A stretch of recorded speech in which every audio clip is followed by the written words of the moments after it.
My sister addressed my wedding invitation in purple gel pen, the same pen she used for my birthday cards when we were 7 and 10, and at the bottom she wrote, "You have to be there. It won't feel right without you." It wouldn't feel right. That line sat on my kitchen table for 3 days before I let myself laugh at it, because the man she was marrying had been mine for 5 years, and the two of them had been lying to our entire family about exactly when that stopped being true. Not 2 months. Not the 6 respectable months everyone at church believed. 14 months. I didn't know that yet, not for certain and not with proof. But I already had a feeling sitting low in my stomach, the kind you get when the numbers in a set of books don't add up and you haven't found the error, but you know it's there. I would find it. I just didn't know yet that I'd find it on a picture frame my grandmother kept on her kitchen counter, or that I'd end up saying it out loud into a microphone in front of 140 guests, a caterer, and a wedding photographer who kept shooting the whole time because nobody thought to tell her to stop. Where the quietest person in the family is usually the one who's been paying attention the longest. If you're the kind of person who writes things down instead of screaming them, you're going to feel right at home here. Stay to the end, because what happened at that reception is not what anyone in that barn expected, including me. My name is Maren Ellison. I'm 32, and I've spent the last 9 years working labor and delivery at a hospital 40 minutes from the town I grew up in. It's a strange job to explain to people. I hold hands with strangers on the worst and best day of their lives, sometimes both at once, and I've learned to keep my voice level when everything in the room is falling apart, because someone has to. That skill is the only reason I made it through the year I'm about to tell you about without doing something I'd have regretted.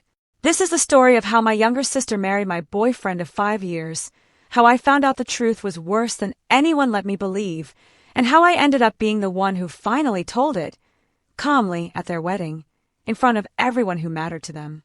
The invitation came on a Tuesday in April, cream cardstock with gold foil edges, the kind you pay extra for at the print shop in town. I stood at my kitchen counter and opened the envelope with a butter knife because I couldn't find scissors, and inside was a card with Paige and Derek's names and matching script, a date in June, and a location I knew well, Hollow Creek Barn, 20 minutes outside town, where half the weddings in the county happen because it's the only venue with a view worth the price. Tucked behind the invitation was a second, smaller card, and that one told me this wasn't really about wanting me there at all. It was a request, handwritten by my mother, not my sister. It said, "Since you're the only one of us with any medical background, would you keep an eye on Grandma during the reception? Her blood pressure's been unpredictable, and we don't want to worry her by making it a whole thing." I read that twice. Then I understood the whole shape of it in about 4 seconds, the way you understand a diagnosis before the doctor finishes the sentence. They didn't want me there because they missed me. They wanted me there because excluding me would look bad in a town where everyone still asks about everyone, and because I happen to be useful in an emergency. 2 birds. 1 cream envelope. I want to be honest about something. My first reaction wasn't rage. It was something quieter and worse. A kind of tired recognition, like watching a rerun of an episode you already know the ending to. Because this is what my family does. They don't apologize. They deploy me. And I'd spent 3 years being deployed, quietly, without anyone once asking whether I was actually okay. I didn't call my mother that day. I didn't call Paige.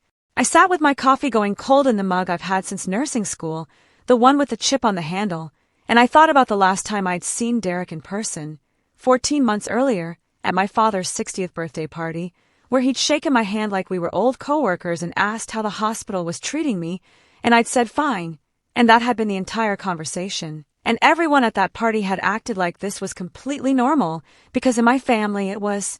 Here's what I didn't tell anyone that week. Not my roommate from nursing school, not my best friend Priya, not even my dad, who I actually trust.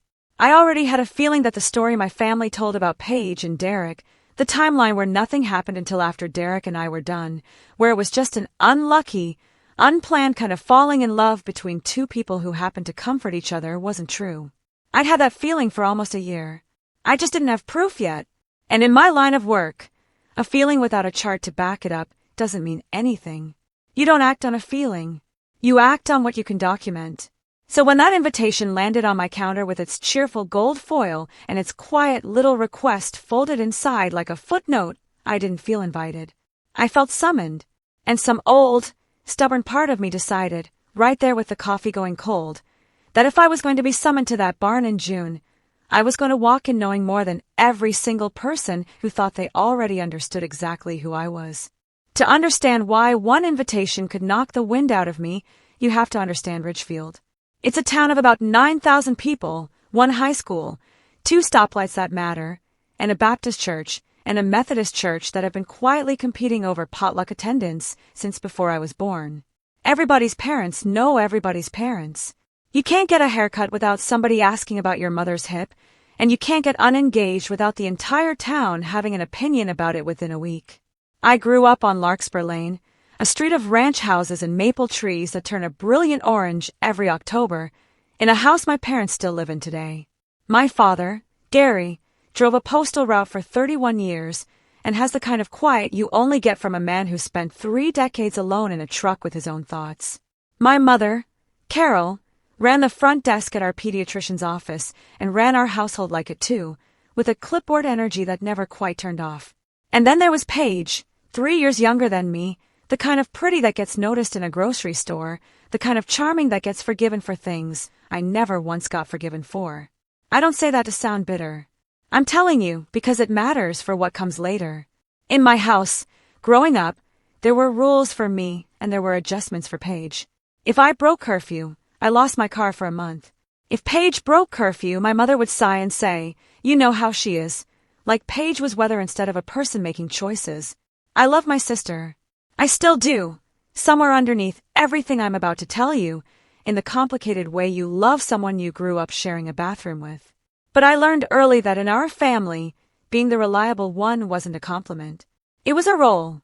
And once you're cast in a role like that, nobody thinks to ask if you're tired of playing it. I met Derek Holt when I was 24 at a co-worker's 4th of July barbecue. And I want to be fair to him here, because he wasn't a monster, and I'm not going to pretend he was one just because it would make the story simpler. He ran a small contracting business, decks and additions mostly, and he had an easy laugh and forearms that made it very obvious what his job was, and he brought a 6-pack of the good root beer because he'd overheard someone mention I didn't drink much, the kind of small, specific attentiveness that gets you a second date with a woman like me. We were together 5 years. I want you to sit with that number for a second, because it's going to matter more the longer this story goes. The first 3 years were good. Genuinely good. Not the kind of good you rewrite later to make the ending hurt more. He helped me repaint the kitchen in the house I bought at 26. I sat in his truck outside the hospital at 2 in the morning more times than I can count, bringing him a thermos of coffee when he had an early pour scheduled and couldn't sleep, and he'd bring me gas station donuts on my worst shifts. The ones where a delivery didn't go the way anyone hoped. We talked about a future the way people do when they think they have all the time in the world for it. A house with a wraparound porch. Kids, eventually, though we were both cautious about timing. A dog, which we never got, for reasons that make more sense now than they did then. My grandmother, Violet, everybody calls her Grandma Vi, adored him, which mattered more to me than I probably should admit. She's my father's mother. Sharp as a tack at 81, the kind of woman who still balances her own checkbook by hand out of pure stubbornness and comments on your posture the second you walk in her door. She used to tell me, only half joking, that Derek was the first boyfriend of mine she'd trust to fix her porch steps without being asked twice.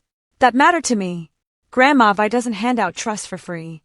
Somewhere in year 4, things started to shift, the way things do in a long relationship, in ways so small you convince yourself you're imagining them. Derek got quieter about his schedule. He started keeping his phone face down on tables, which he'd never done before, not because I checked it, but because I noticed the change in the habit itself. He picked up more jobs that kept him out of town overnight, said business was picking up, and I believed him, because why wouldn't I? And because I was working 60-hour weeks myself, and didn't have the bandwidth to interrogate every small shift in a 5-year relationship. I want to be honest about that part, too. I wasn't watching closely. I trusted him. That's not a character flaw. That's just what trust looks like from the inside, right up until it isn't warranted anymore. By year 5, we were talking, loosely, about a ring. Not a done deal. Just the kind of conversation 2 people have when they're circling something real. And then, in October, 3 years before that cream envelope landed on my counter, Derek sat me down at my own kitchen table and told me he needed space. He used that exact phrase. Space. He said he wasn't sure he was ready for what I wanted, that he loved me, but felt like he'd lost himself somewhere in the last year, that he needed time to figure out who he was outside of us. I believed him. That's the part that still gets me looking back. I sat across that table and I comforted him, because that's what I do, and I told him I understood, and I helped him carry a box of his things out to his truck 2 days later, and I hugged him goodbye in my own driveway and told him to take care of himself. I had no idea I was hugging a man who had already, according to what I'd eventually prove with a date-stamped photograph, been involved with my sister for 14 months. For 2 months after the breakup, I didn't hear much from Derek at all, which felt normal enough. You don't stay close with an ex right away. I spent those 2 months doing the things you do, crying in my car in the hospital parking garage exactly twice, both times before a shift, both times finished in under 10 minutes, because I had patients waiting who needed me steady. I threw myself into work. I picked up extra shifts I didn't need the money for, because an empty house on a day off was worse than 12 hours on my feet. Then, in December, at my mother's house, over a ham she'd been cooking since 6 that morning, my mother set down a serving spoon and said, in the same tone she'd used to mention a sale at the grocery store, that Paige had some news. Paige was 26 then, sitting across the table in a green sweater I remembered buying her for Christmas 2 years before, and she looked at me, not at our mother, when she said it. She was seeing someone. It was new. She hoped I'd be okay with it, because it was Derek. I want to describe that moment honestly, because I've had 3 years to think about how to describe it, and I still don't have a clean way to do it. It wasn't a scream. It wasn't a dropped plate, nothing you'd see in a movie. I just went very still. The way you go still when you're holding a patient's hand and the monitor changes, and you're doing math in your head faster than your face is allowed to show. I said something like, "Oh, okay. When did that start?" And Paige said 2 weeks ago they'd run into each other at the hardware store. One thing led to another, and wasn't it strange how life worked out? 2 weeks. That was the number I carried around for the next 3 years. 2 weeks after a 5-year relationship ended, my sister ran into my ex-boyfriend at a hardware store and fell for him. I didn't believe it. Not really, not even that first night. But I also didn't have anything except a feeling, and feelings don't hold up, not in my line of work and not in a family meeting either. So I did what I always do when I don't have proof. I kept my mouth shut, and I filed the feeling away. My mother's reaction is the part one needs you to understand, because it explains everything that came after. She didn't ask if I was okay. She didn't ask a single question about how I felt watching my little sister date the man I'd built a life with for 5 years. What she said, while spooning green beans onto my father's plate like this was any other Sunday, was, "Well, you two weren't together anymore, so there's nothing wrong with it, and I'd hate for this family to make it weird." Nothing wrong with it. Don't make it weird. That was the entire family policy from that day forward, handed down like a verdict I hadn't been in the room to argue against. I want to pause here for a second, because I think this is the part a lot of you are going to recognize, whether the details match yours or not. It's not always the betrayal itself that does the most damage. Sometimes it's watching the people who are supposed to protect you decide, quietly, that keeping the peace matters more than telling the truth. My mother didn't cause what happened between Paige and Derek, but she built the room where it was allowed to happen without consequence, and then she asked me to be comfortable living in it. Over the next year, the incidents stacked up the way small cruelties do, none of them big enough on their own to justify the reaction I wanted to have, all of them big enough together to leave a mark. There was the 4th of July, 8 months after that Christmas dinner, when my mother hosted the family barbecue and seated Paige and Derek at the head of the table, in the 2 chairs closest to her, while I ended up at the far end near the cooler, next to my cousin's new husband, a man I'd met twice. Nobody announced a seating chart. Nobody had to. It's the kind of thing you only notice if you're the one it's happening to, and the kind of thing everyone else insists they didn't notice at all when you bring it up. There was the week in September when I worked 4 back-to-back overnight shifts covering for a coworker whose mother had passed, including one 22-hour stretch during a delivery that still crosses my mind some nights, the kind of shift that hollows you out in a way sleep doesn't fully fix. I came home to a voicemail from my mother, cheerful, asking if she could borrow the folding tables from my garage because Paige and Derek were hosting a little gathering that weekend and needed extra seating. Not a question about my shift. Not a single word about how I was doing. Just a request for my folding tables, for a party I hadn't been invited to. There was the ring. Derek proposed to Paige on a Saturday in March, at the overlook off Route 9, the same overlook where, 4 years earlier, he and I had pulled over on the way back from a weekend trip because I said the sunset looked nice, and he'd said, only half joking, that it would be a good spot for a proposal someday. I don't know if Paige knew that. I've never asked her. I don't think I want the answer either way. What I do know is that the ring in the photo my mother texted the family group chat, the one with 3 heart emojis and the caption, she said yes, had a rose gold band and a cushion-cut stone, the exact setting Derek had once shown me on his phone at a jewelry store in the mall, joking that it was what he'd get me someday when he could afford it. I sat with that photo for a long time. I didn't reply to the group chat that night. My mother called the next morning to ask if everything was all right, because I hadn't sent a heart emoji fast enough, and when I told her, carefully, that it was a lot to see all at once, she said the sentence I think about more than almost anything else from those 3 years. She said, Maren, you dated him. You didn't marry him. I need you to let this go, because I can't keep managing your feelings about your sister's happiness. Managing my feelings. As if grief has an assigned caseworker and my mother had put in for a transfer. I didn't cause a scene. I never once caused a scene, in 3 years of this, and I want you to notice that, because it's going to matter for how the story ends. I said okay. I went to the engagement party in April, brought a gift, a set of enamel mixing bowls I'd actually wanted for myself, and I smiled in the photos, and I drove home afterward and sat in my car in my own driveway for 20 minutes before I could make myself go inside. That's the part nobody tells you about being the reliable one in a family like mine. You don't get to fall apart, because nobody's built a place for you to do it.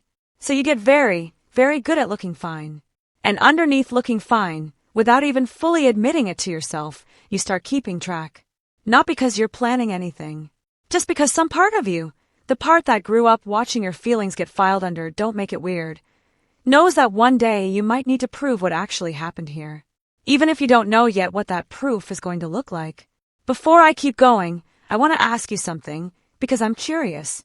If you've ever been the reliable one in your family, the one who's expected to hold it together while everyone else gets to fall apart, comment the word steady below.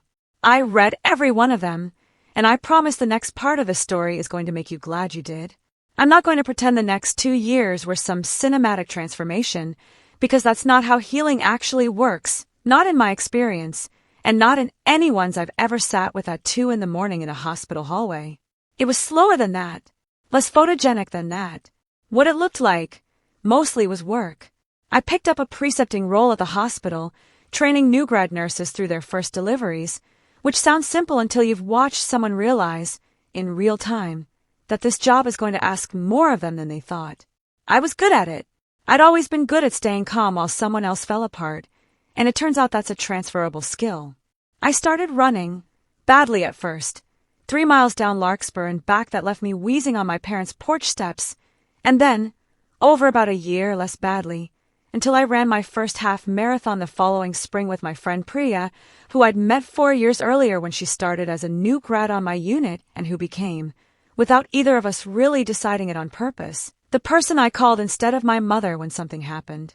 Priya knew the real timeline before almost anyone in my family did, not because I had proof yet, just because I told her, over wine on my back porch about a year after the breakup, that the math on Paige and Derek had never once sat right with me, and she was the only person who didn't tell me I was being dramatic for saying so. I bought my own house about a year after the breakup, a 3-bedroom brick ranch on Cobblestone Court, 4 streets over from the one I grew up in. With a kitchen I gutted myself over 6 weekends with a contractor who was decidedly not Derek, and a porch I painted the color of a robin's egg because nobody was there to tell me it was too much. I planted hydrangeas along the front walk that first spring, and Grandma Vi came over every Sunday for about a month to supervise, sitting in a lawn chair I dragged out for her, telling me I was planting them too close together, which turned out to be true. Meanwhile, life in my family kept moving without me in the center of it, exactly the way it always had, just more obviously now. Paige and Derek got their own place, a rental on the other side of town, and I heard about it secondhand, through my mother, in the same casual tone she used to mention anything else. A sale at the grocery store, a change in the church bulletin, My sister's entire relationship with the man I'd planned a life with. I wasn't invited to help them move in. I wasn't expected to be. That particular door had quietly closed, and honestly, by that point, I was relieved it had. Holidays got reorganized around them in small ways nobody announced out loud. Christmas Eve moved from my parents' house to Paige and Derek's new place the second year, because my mother explained they wanted to start their own traditions, and wouldn't that be nice? And I sat in their rental living room that December on a couch Derek and I had actually looked at together once, years earlier at a furniture store, before he told me it was out of our budget that year. I don't know if Paige remembered that. I never asked. I ate him I didn't want and left after 90 minutes, telling everyone I had an early shift, which wasn't entirely a lie, just not entirely the reason either. I want to tell you something that might sound strange, given everything I've just described. I wasn't unhappy. Not by the second year, anyway. I had my house. I had Priya, and a small handful of other friends who didn't know the whole story and didn't need to, who just knew me as the nurse who hosted a decent Friendsgiving and always had good coffee. I had my dad, in his quiet way, who started stopping by on Sunday mornings, just the two of us, bringing donuts from the gas station on Route 9, sitting on my porch not saying much, which for my father is its own kind of love letter. What I didn't have, and what I hadn't let myself fully admit I still wanted, was the truth. Not revenge. I want to be really clear about that, because I know some of you are waiting for the moment I started plotting, and that moment doesn't exist the way you're picturing it. I wasn't building a case.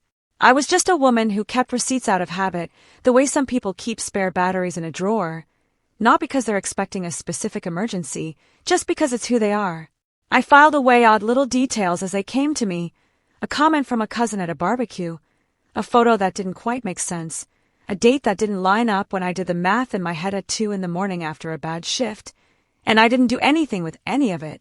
I just noticed. I've always just noticed things. It's the same reason I catch a fetal heart rate dip 4 seconds before the monitor alarms. You can't turn that off just because it's inconvenient.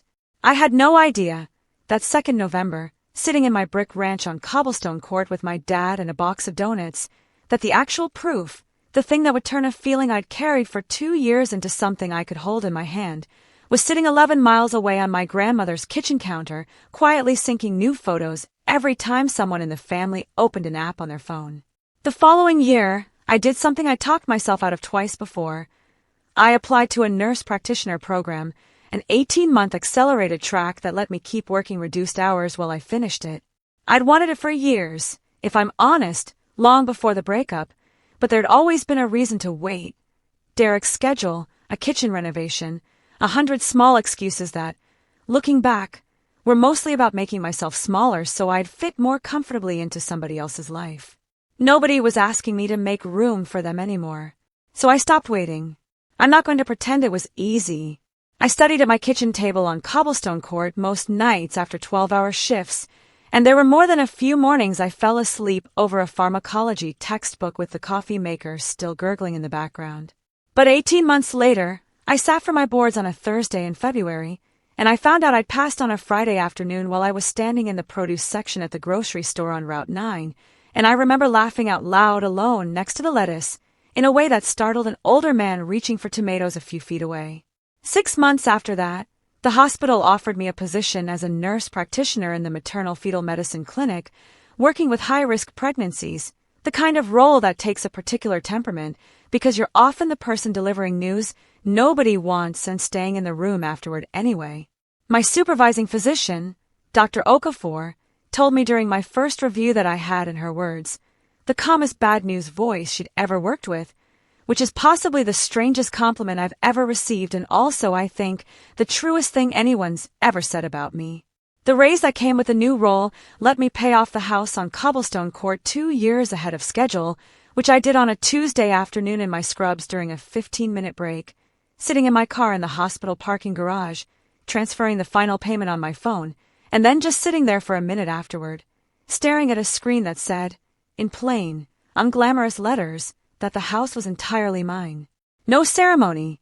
No one to tell right away except Priya, who I texted a single word, done, and who understood exactly what it meant without needing more. I started teaching a childbirth education class at the community center on Tuesday evenings, mostly because a friend from the unit asked me to fill in once, and I discovered I liked it more than I expected to. Liked watching nervous first-time parents relax a little by the third or fourth session, liked being the calm, steady presence in a room full of people who badly needed one. Word got around, the way it does in a town like Ridgefield, and within a year I had a wait list and a small, quiet reputation as the nurse practitioner people specifically requested when things got complicated. None of this happened because of a lottery ticket or a stroke of luck. I want to be honest about that, because I think it matters. It happened because I put in the hours, because I kept showing up to a job that asked a lot of me and gave a lot back, because I built a life out of the exact same steadiness that my family had spent years treating like it was nothing special, just the thing Maren does. No big deal. Hand her the folding tables. I didn't do any of it to prove anything to Paige, or Derek, or my mother. I want that on the record, because it would be a much less honest story if I told you I built a career and a paid-off house purely out of spite. I did it because I was finally living a life with room in it for me. But I won't pretend, either, that some quiet part of me didn't notice, about a year later, that the same family who'd spent 2 years treating my feelings as an inconvenience had suddenly started asking my mother, at every gathering, how I was doing, and what exactly I did now at the hospital, and whether it was true I'd bought that house on Cobblestone Court outright.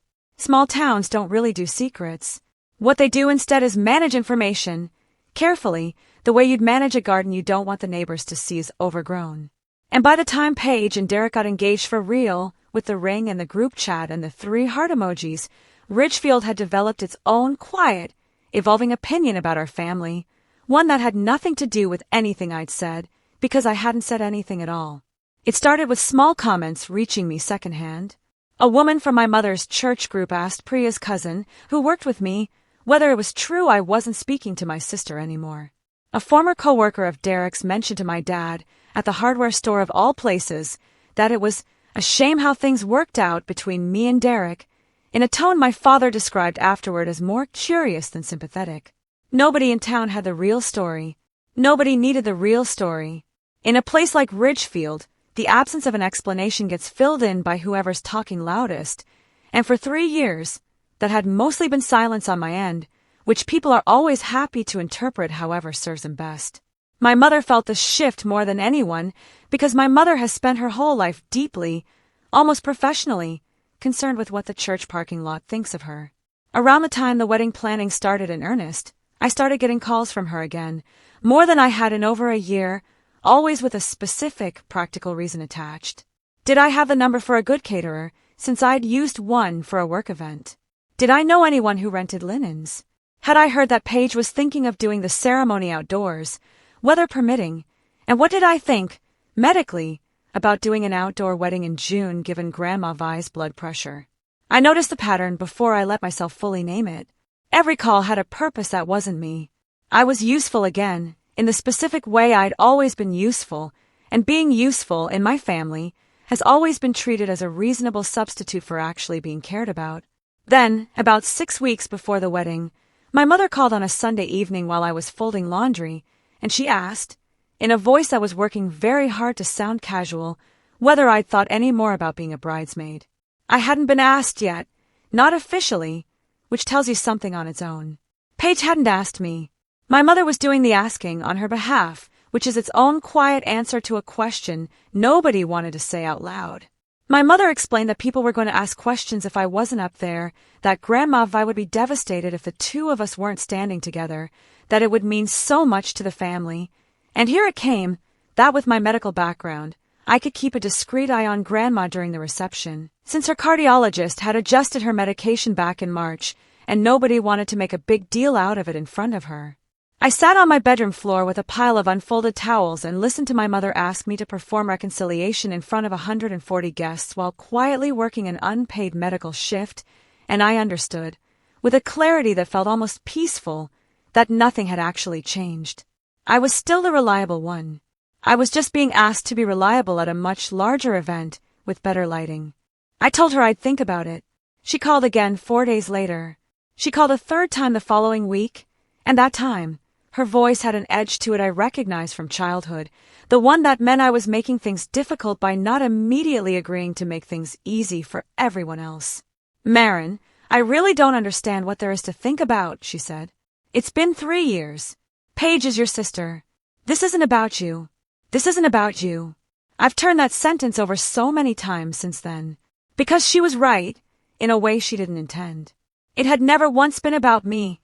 Not the breakup, not the engagement, not the wedding, not even, really, that phone call. It had only ever been about how my presence or absence would make everyone else look.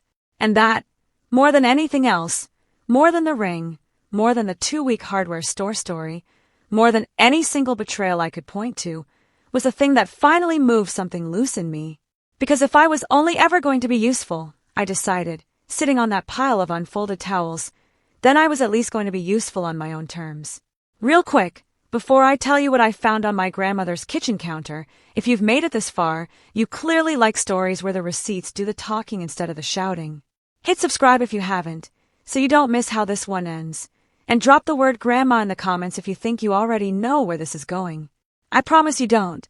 Okay, let's go back to that phone call, and to the 6 weeks that followed it. I agreed to be a bridesmaid on a Wednesday, over the phone, in maybe 4 sentences, because I'd already decided that fighting it would cost me more than accepting it would. I told my mother yes, I'd stand up there, yes, I'd watch Grandma Vi, and I hung up before she could turn the moment into anything warmer than it actually was. 2 weeks later, I drove out to Grandma Vi's place on a Saturday afternoon. The way I do most weekends, I'm not working. Partly because I love her and partly, if I'm honest, because her house is the one place in my extended family where I've never once had to manage anyone else's feelings about mine. She lives alone in the farmhouse she and my late grandfather bought in 1974, out past the county line, with a kitchen that still has the same yellow countertops it had when I was small enough to sit on them. She'd gotten a new gadget that spring, a digital picture frame the grandkids had chipped in on for her 81st birthday, the kind that connects to an app so anyone in the family can send photos straight to her counter without her having to do anything more complicated than plug it in. My cousin Danielle had set it up and added everyone's phone numbers to the shared album back when it arrived, which meant, functionally, that anyone in the family who'd ever downloaded that app and connected their number, even years earlier, even if they'd since forgotten it existed, could still push a photo straight onto Grandma's counter with a couple of taps.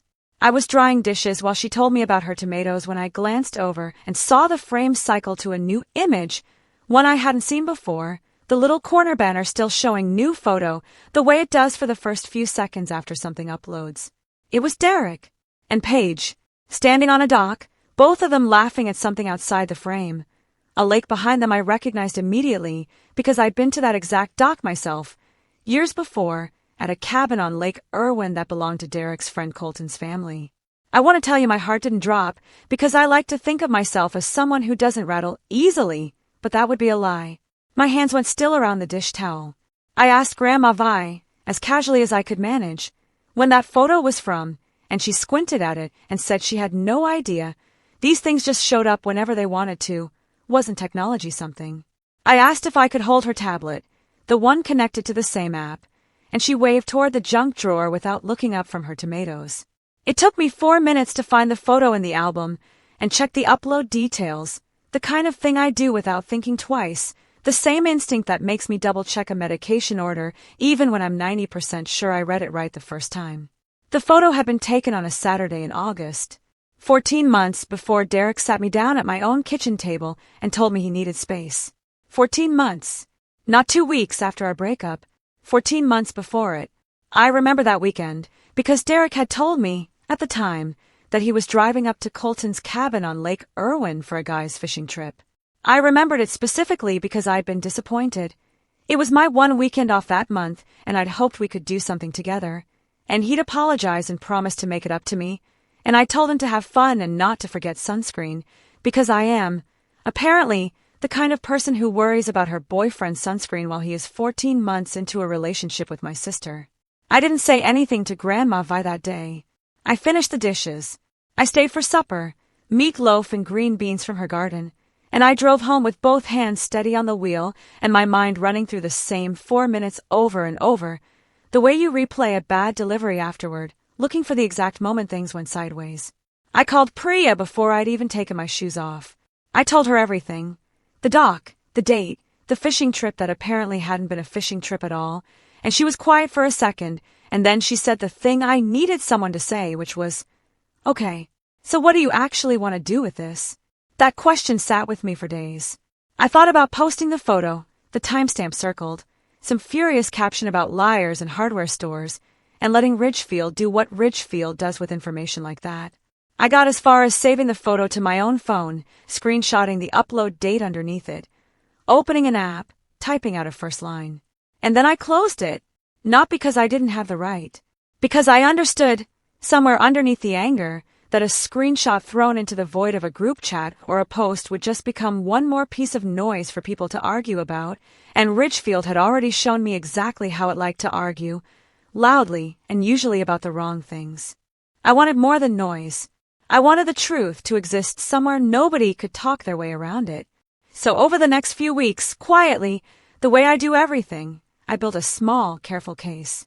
I found 3 more photos in Grandma Vi's album, all from that same window of time, all innocently uploaded over the years by someone who'd forgotten they were still connected to the app, one from a birthday dinner I hadn't been invited to that I now understood I'd never been meant to know about, one from a Christmas market 40 minutes outside town, dated the December before our breakup, back when I'd assumed Derek had gone to visit his brother in Columbus for the weekend, exactly like he'd told me.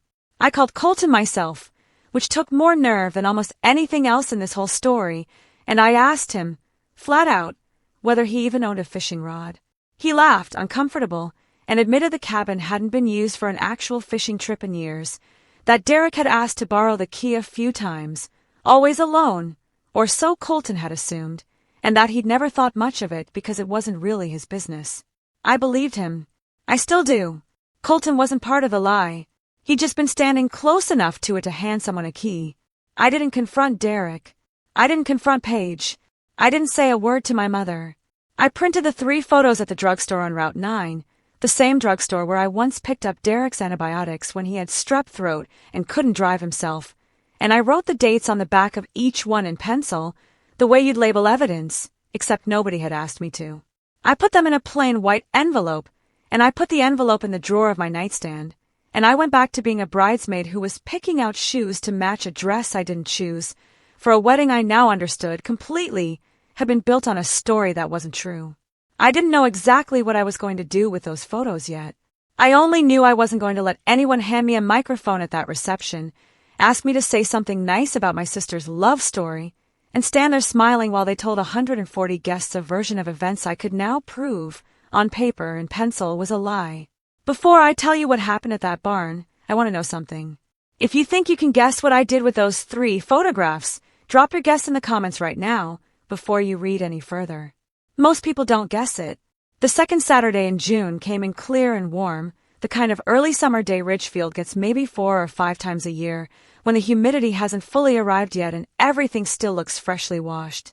I got to Hollow Creek Barn at 9 that morning in leggings and a t-shirt, my bridesmaid dress zipped into a garment bag on the back seat, a small emergency kit in my purse that had nothing to do with makeup, a blood pressure cuff, a few of Grandma Vi's spare pills in a labeled case, the kind of quiet preparation nobody but me would ever notice or thank me for.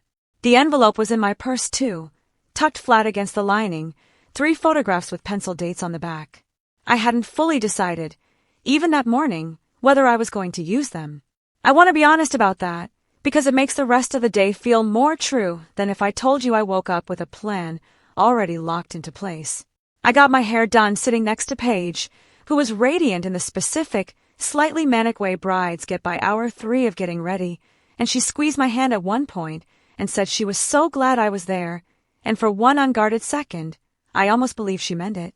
The ceremony happened at 5, out on the lawn behind the barn, string lights not yet lit against a sky still bright, folding white chairs in rows, Grandma Vi in the front row in a lavender dress, fanning herself with a paper program, even though it wasn't really hot enough to need it. I stood up front in a sage green dress I hadn't picked out, holding a bouquet I hadn't picked out either, and I watched my sister marry the man I used to bring gas station donuts to at 2 in the morning, and I felt, more than anything, a strange, floating calm, the same calm I get in a delivery room when everything is about to either go very right or very wrong, and there's nothing left to do but be steady. Derek cried during his vows, which surprised me, And for a moment, one small, complicated moment, I felt something that wasn't quite anger. I let it pass through me and kept my hands folded. The reception moved into the barn as the light went gold, string lights coming on overhead, a band setting up in the corner, round tables with mason jar centerpieces Paige had been pinning to a board online for over a year. I sat at the head table, 3 seats down from the bride, watching 140 people I'd mostly known my whole life eat chicken and find their seats, and I kept my purse close, the envelope inside it, still not entirely sure what I was going to do. The toast started around 8. The best man, a friend of Derek's from his contracting days, told a long story about a job site and a nail gun that got a good laugh. Then the DJ handed the microphone to Paige's maid of honor, a friend of hers named Kayla I'd met maybe 3 times, and Kayla raised her glass and started talking about what a beautiful, unexpected love story this was, how nobody saw it coming, how sometimes the person you're meant to be with has been right there the whole time, hiding in plain sight. And then she said it. The line I'd been braced for without fully admitting to myself I was braced for it. She said Paige had told her, more than once, that she and Derek didn't even think about each other that way until months after Maren and Derek's relationship had ended. That timing is a strange thing, that you can't help who you fall for or when. And wasn't it just beautiful how it had all worked out exactly as it was supposed to? 140 people raised their glasses to that sentence.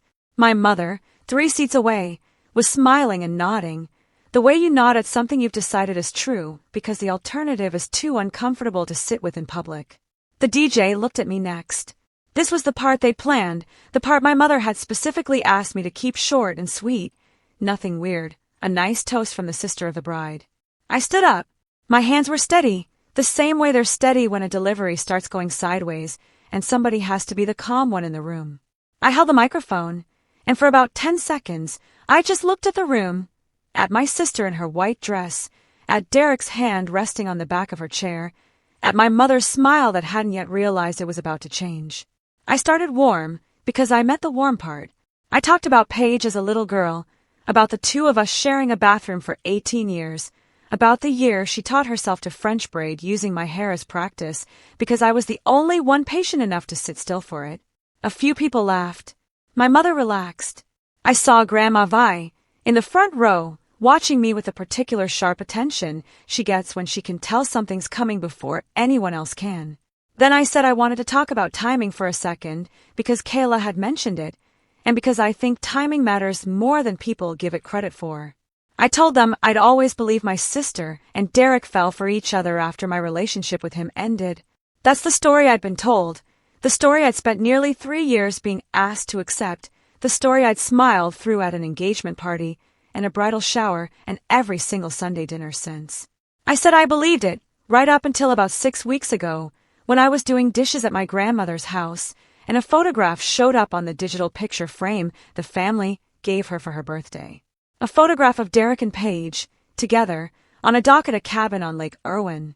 The room had gone quiet in the specific way a room goes quiet when 140 people all decide, at the exact same moment, not to make a sound. I said the photo was dated, not by me, by the app itself, automatically, the same day it was taken. A Saturday in August, 14 months before Derek sat me down at my own kitchen table and told me he needed space to figure out who he was. 14 months, I said again, because I wanted the number to actually land, the way you repeat a lab value back to a patient so it has time to sink in before you keep talking. Not 2 weeks after we broke up, which is the story I've heard from nearly everyone in this room at some point over the last 3 years. 14 months before, I reached into my purse and took out the envelope, and I held it up, not open, just held it, so the room understood there was more than my word behind what I was saying. I said I had 2 other photos, same album, same dates verified the same way, going back even further, and I wasn't going to pass them around, because that wasn't why I'd brought them. I said I wasn't there to ruin anyone's wedding day, and I meant that, actually meant it, in a way I don't think anyone expected. I looked at my sister. I told her that what I actually wanted, more than an apology, more than a scene, was for our grandmother, who has a heart condition none of us likes to talk about too loudly, to stop hearing a version of a story that isn't true. I said Grandma Vi deserved better than being lied to by people who loved her, and so honestly, did I for 3 years, At every single family dinner where I was expected to smile and call it water under a bridge that had never actually been where everyone said it was. The reception moved into the barn as the light went gold, string lights coming on overhead, a band setting up in the corner, round tables with mason jar centerpieces Paige had been pinning to a board online for over a year.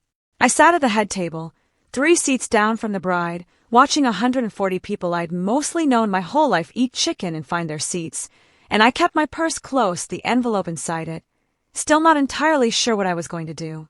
The toast started around 8.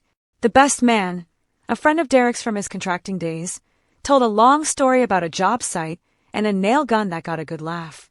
Then the DJ handed the microphone to Paige's maid of honor, a friend of hers named Kayla I'd met maybe 3 times, and Kayla raised her glass and started talking about what a beautiful, unexpected love story this was, how nobody saw it coming, how sometimes the person you're meant to be with has been right there the whole time, hiding in plain sight.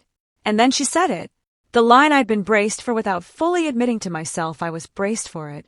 She said Paige had told her, more than once, that she and Derek didn't even think about each other that way until months after Maren and Derek's relationship had ended. That timing is a strange thing, that you can't help who you fall for or when. And wasn't it just beautiful how it had all worked out exactly as it was supposed to? 140 people raised their glasses to that sentence.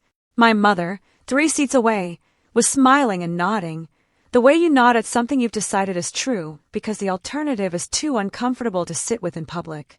The DJ looked at me next. This was the part they'd planned, the part my mother had specifically asked me to keep short and sweet. Nothing weird, a nice toast from the sister of the bride. I stood up. My hands were steady, the same way they're steady when a delivery starts going sideways, and somebody has to be the calm one in the room.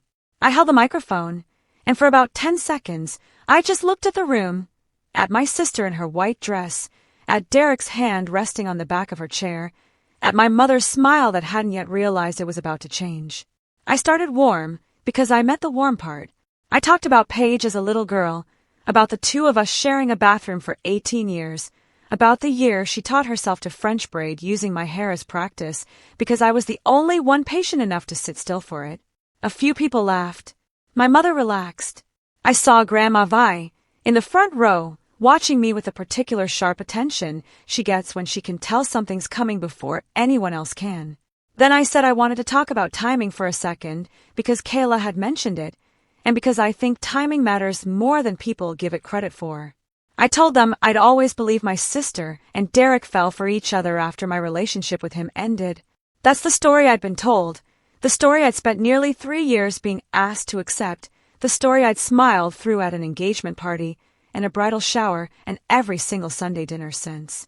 I said I believed it, right up until about 6 weeks ago, when I was doing dishes at my grandmother's house, and a photograph showed up on the digital picture frame the family gave her for her birthday. A photograph of Derek and Paige, together, on a dock at a cabin on Lake Irwin. The room had gone quiet in the specific way a room goes quiet when 140 people all decide, at the exact same moment, not to make a sound. I said the photo was dated, not by me, by the app itself, automatically, the same day it was taken. A Saturday in August, 14 months before Derek sat me down at my own kitchen table and told me he needed space to figure out who he was. 14 months, I said again, because I wanted the number to actually land, the way you repeat a lab value back to a patient so it has time to sink in before you keep talking. Not 2 weeks after we broke up, which is the story I've heard from nearly everyone in this room at some point over the last 3 years. 14 months before, I reached into my purse and took out the envelope, and I held it up, not open, just held it, so the room understood there was more than my word behind what I was saying. I said I had 2 other photos, same album, same dates verified the same way, going back even further, and I wasn't going to pass them around because that wasn't why I'd brought them. I said I wasn't there to ruin anyone's wedding day, and I meant that, actually meant it, in a way I don't think anyone expected. I looked at my sister. I told her that what I actually wanted, more than an apology, more than a scene, was for our grandmother, who has a heart condition none of us likes to talk about too loudly, to stop hearing a version of a story that isn't true. I said Grandma Vi deserved better than being lied to by people who loved her, and so honestly, did I for 3 years, At every single family dinner where I was expected to smile and call it water under a bridge that had never actually been where everyone said it was. Derek didn't say anything. I want you to notice that, because it told the room everything it needed to know. He didn't stand up. He didn't defend himself. He went pale in the specific way people go pale when they've just watched a fact land that they know immediately is true, and he looked down at the table like a man reading his own verdict off the tablecloth. Paige was the one who spoke. Not an apology. She hissed at me, loud enough for the closest tables to hear, that I couldn't let her have one single day, that this was supposed to be about her. And in that sentence, more than in anything I'd said myself, the whole room got a very clear look at exactly who my sister was. My mother stood up fast, the way she does when she's trying to manage a room instead of a feeling, and said, too brightly, that we could all talk about this later, that this wasn't the time, that I'd clearly had a long day. I looked at her, and for the first time in 3 years, I didn't soften anything for her comfort. I said quietly that there had been 3 years of later, and I was done waiting for one. I set the envelope down on the table, unopened, next to a centerpiece of mason jars and baby's breath, and I said, into the microphone, that I loved my sister, that some part of me probably always would, and that I hoped someday she got to have a marriage built on something other than a story everyone had agreed to lie about. Then I put the microphone down, gently, the way you set down anything you're finished with, and I walked back to my seat and sat down, hands folded in my lap, the way I've sat in 100 hospital rooms delivering news nobody wanted to hear. Nobody clapped. Nobody needed to. The silence did more work than applause ever could have. Grandma Vi reached over from 2 seats down and took my hand, and she didn't say anything either, not then, but she held on tight enough that I understood exactly where she stood, and that was worth more to me than anything else that happened in that barn. I left the reception about 20 minutes later, quietly, the same way I do most things. Nobody stopped me at the door. My dad walked me out to my car, which surprised me, because my father doesn't often insert himself into anything, and he stood there in the gravel lot for a second before he said, I should have said something a long time ago. I'm sorry I didn't. It wasn't a big speech. It was 4 sentences from a man who drove a mail route for 31 years and doesn't waste words. It's still one of the kindest things anyone said to me that whole year. The wedding didn't get called off. I want to be clear about that, because I know some of you are hoping for a version of this story where the ceremony itself falls apart, and that's not what happened, and I'm not going to pretend it did just to make the ending feel bigger. Paige and Derek are still married, but 140 people watched that toast, and in a town like Ridgefield, 140 witnesses is its own kind of permanent record. The version of their love story that gets told now isn't the one Kayla toasted to. Everyone in that barn knows the real timeline. Nobody has to say it out loud anymore. It just quietly exists now, the way true things do once enough people have heard them. My mother didn't call me for 11 days after the wedding, which was, in its own way, the most honest thing she'd done in 3 years. When she finally did call, she didn't apologize. Not really. She said she wished I'd handled it differently, that I'd embarrassed the family, that surely I could have found a better time. I let her finish. Then I told her, calmly, that I'd spent 3 years waiting for a better time that nobody else was ever going to offer me, and that I loved her, and that I hoped one day she'd be able to tell me she was sorry without also telling me what I'd done wrong by finally saying something. I haven't gotten that call yet. I'm not holding my breath for it, but I've stopped needing it the way I used to. Grandma Vi, it turns out, had her own reckoning with that picture frame. A few weeks after the wedding, she called me, sounding smaller than I'd ever heard her, and told me she felt sick about it, that her gift, the one the grandkids all chipped in on, had been the thing that finally told the truth.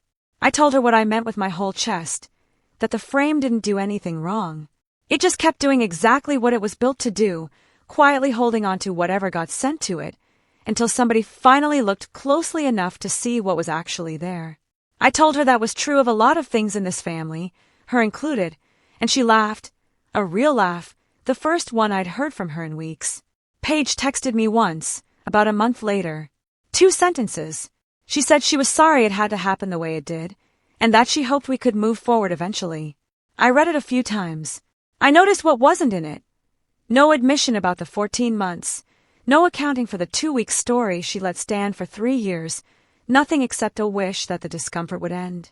I didn't respond right away. When I finally did, I wrote one sentence back. I hope so too, once there's actually something true to move forward from. She hasn't written since. I'm okay with that. Some conversations aren't finished being had yet, and I've learned I don't have to force them just to make everyone else more comfortable. As for me, I still live in the house on Cobblestone Court, the one that's entirely mine. Hydrangeas a little overgrown, now the way Grandma Vi warned me they'd get if I planted them too close together. I still work the clinic on weekdays and teach my Tuesday night class, and last month a woman I delivered a baby for 4 years ago stopped me in the grocery store on Route 9 just to tell me she still thinks about how calm I stayed when things got scary, and that she named her daughter's middle name after me. I didn't remember until she said it, and then I remembered everything, the whole delivery, in about 2 seconds. I've started seeing someone, slowly, carefully, a physical therapist named Owen who I met through Priya, who brings me coffee exactly the way I like it without ever having to ask twice, which is a smaller thing than it sounds like, and also, somehow, everything. We're in no hurry. I've learned the value of not being in a hurry. Here's what I keep coming back to, almost a year later. My family always acted like timing was some magical, blameless force, something that just happens to people, the way weather happens. But timing isn't blameless. Timing is a series of choices somebody made, over and over, quietly, for 14 months. Well, I brought one of them gas station donuts on my worst nights at work. The story they wanted everyone to believe was that love found them by accident. What I proved, with a date-stamped photograph on my grandmother's kitchen counter, is that it found them on purpose, over and over, and they just didn't want to be the ones to say so. So here's what I genuinely like to know, because I think about it more than I probably should. If someone you loved built years of your relationship with them on a timeline that turned out to be a lie, and the truth only ever came out because of an accident, a picture frame, a slipped detail, a receipt nobody meant to leave behind, does the apology even mean anything once it finally arrives? Or is an apology that only happens because you got caught really just a very late, very reluctant confession? Comment the word timing below if you think the timing of a truth matters as much as the truth itself. I read every single one. If you've ever kept quiet, kept records, and let the facts do what your voice never got the room to do, tell me about it in the comments. I want to hear it. And if this is the kind of story you needed today, hit subscribe, because there's another one waiting for you next week. I'll see you in the next one.